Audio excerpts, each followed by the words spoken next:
Star Wars 7x7 episode 2817. So it's an Obi-Wan Monday, and we're talking about a story that he saw fit to tell Luke Skywalker about Yoda, of all people. And we'll explain how it is that Luke could have heard a Yoda story in the years between Star Wars and The Empire Strikes Back and not know who Yoda was. Punch it!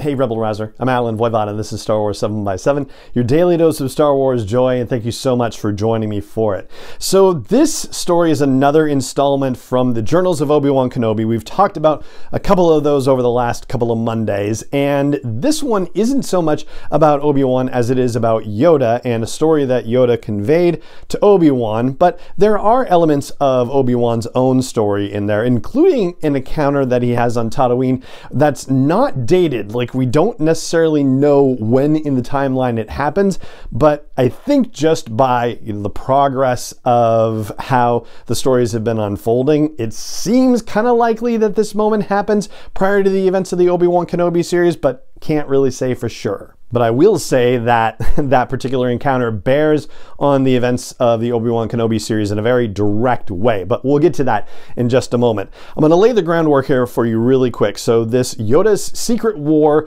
story arc takes place issues 26 through 30, and the gist of it has to do with the fact that C-3PO has been taken captive by the Empire, and nobody's going to rescue him yet, but R2-D2 goes, and R2 takes his own X-Wing. Luke goes after him with a different astromech. R2 threatens that astromech to shut down Luke's hyperdrive and takes off. So that's what you need to know about that. Like, we'll get into the whole Scar Squadron and all that at some later date. But anyway, while Luke is floating in space waiting for his astromech to reactivate the hyperdrive systems, he kills the time by thumbing through the journals of Obi-Wan Kenobi. And Obi-Wan relates a story of how Yoda had sensed a disturbance in the Force, and he ended up following it to some planet where there were a bunch of pirates, and the pirates were holding a child who was Force sensitive captive, and Yoda showed up and they were like, yeah, you can't have him unless you give us money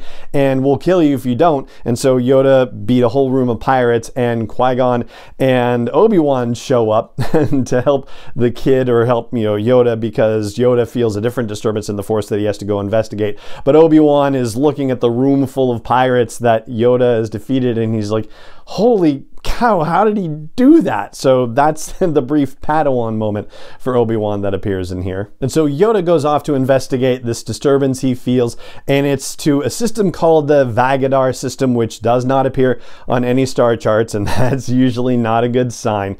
And so when he goes there, he finds that there are two warring groups of children, Rockhawkers and Mudwhackers, and the Rockhawkers are definitely dominating the Mudwhackers. The Mudwhackers haven't been able to fight back, and there's this stone that has sort of, Force-like properties to it, but it's a kind of Force property that Yoda doesn't necessarily understand, and he can't really defend himself against. So like when these Mudwhackers who are Force sensitive and the Rockhawkers who are Force sensitive, they call it stone power, and they're throwing stones at Yoda and he can't block them because he's not able to deal with it. It basically is like kryptonite for Yoda, at least at the beginning. So he offers to help the Mudwhackers, and he goes to the Rockhawkers, and the Rockhawkers take him captive, and they say, you've got to go find the heart of the mountain. So they're up at this mountain, and there's some Force power or something like that emanating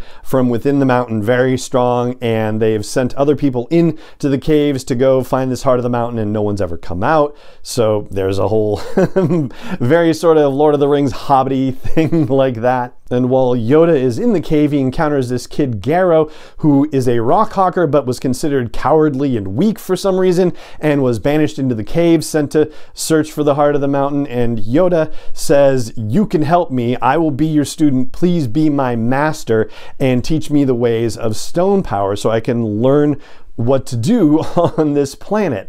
And this is one of the main messages that is being conveyed by this story, and that Yoda essentially conveys to Obi-Wan, and Obi-Wan decides to convey through the journals of Obi-Wan Kenobi to Luke, is that a Jedi Master must humble himself before he can ever really become powerful. And this kid does, so Yoda learns, and then they eventually find the heart of the mountain, which is actually a heart because it's actually a living creature, and Yoda comes to find after communing with the stone creature and giving some of his life force to the creature along with Garrow, like they meditate together, and they find out that throughout history there had been these giant stone beings and people drove them to their knees, the rock hawkers and mud whackers and their ancestors, and they basically either went underground or became mountains, and yet they were still being exploited by the people on the planet and used for their own greed and their own powers and whatnot.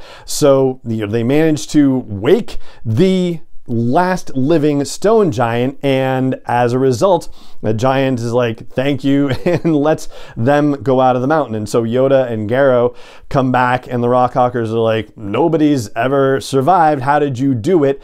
And Yoda won't tell a secret, but Garrow does in order to get back in with his tribe. So Garrow teaches the rest of his fellow Rockhawkers how to commune with this giant living stone creature, and they basically managed to control it and send it off to kill the mud whackers and put an end to the war that way. Yoda has a completely amazing size matters not moment, as you might expect, and a you shall not pass moment, another sort of Lord of the Ringsy kind of thing, and ultimately I guess you could say he defeats the giant stone being, but essentially what happens is the other stone beings are not dead, they're just asleep, and they end up coming up and helping out in the situation where eventually the rock beings are living in peace, but all of the rock hawkers and the mud whackers, once they realize, oh, there's a world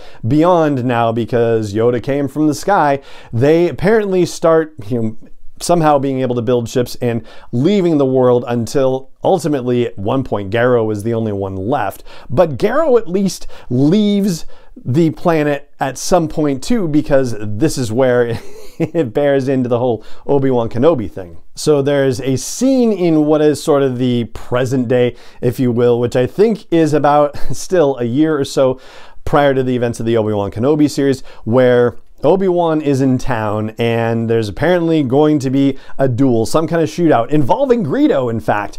And ultimately Obi-Wan is in the neighborhood and says, like they're threatening each other, and does a mind trick saying, why don't we get a drink instead? And Greedo and this other character are like, yeah, why don't we get a drink instead? And they take off, and other people around are like, oh man, I was betting on Greedo and whatnot. But a mysterious hooded figure happens to witness this and says, hey you, I see your power. And Obi-Wan's like, are you talking to me?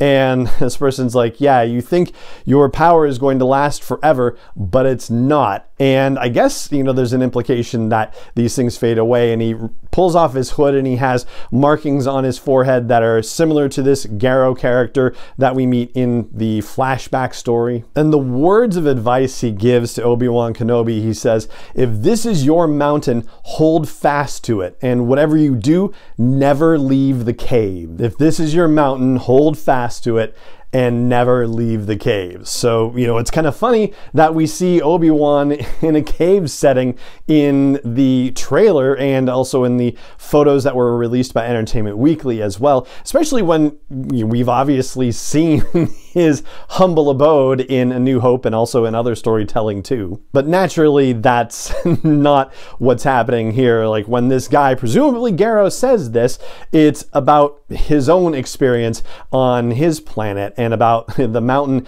that he found himself within, and the idea of never leaving the caves. Well, yeah, that's a whole other situation. It's kind of an unusual lesson that he seemed to learn from all of this. And it's also interesting in light of the fact that Obi-Wan is obviously not going to hold fast to his mountain. He is going to leave the caves, as it were. And so, yeah, I thought that was a really neat kind of line. And I cannot imagine in 2016 that there was any way that they had a sense of what was going to be happening with Obi-Wan Kenobi in developing this series and how that would turn out. So that's just one of those serendipitous, amazing things.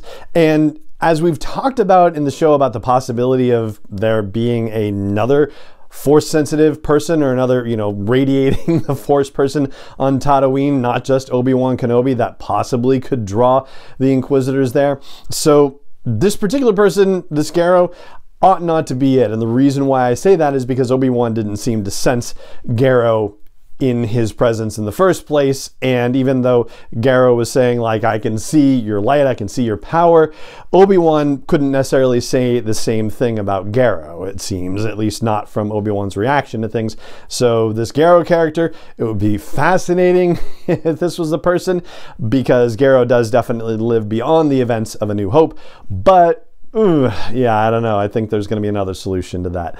You just kind of wonder, though, because comic stuff, has happened. It's shown up. Like Chrysanthemum is one example right there, and a very recent one, too. Anyway, so that's what you need to know about Yoda's Secret War in the Star Wars comics issues 26 through 30 as it bears on the Obi-Wan Kenobi series, and that is going to do it for this episode of the podcast. It just remains for me to say thank you so much for joining me for it, as always, and may the Force be with you wherever in the world you may be. 7 is not endorsed or sponsored yet by Lucasfilm Limited, Disney, or 20th Century Fox, and is intended for entertainment and information purposes only. Star Wars, the Star Wars logo, all names and pictures of Star Wars characters, vehicles, and any other Star Wars related items are registered trademarks and/or copyrights of Lucasfilm Limited, or their respective trademark and copyright holders. May the Force be with them. All original content is copyright 2021 by Star Wars 7x7. We hope you love it.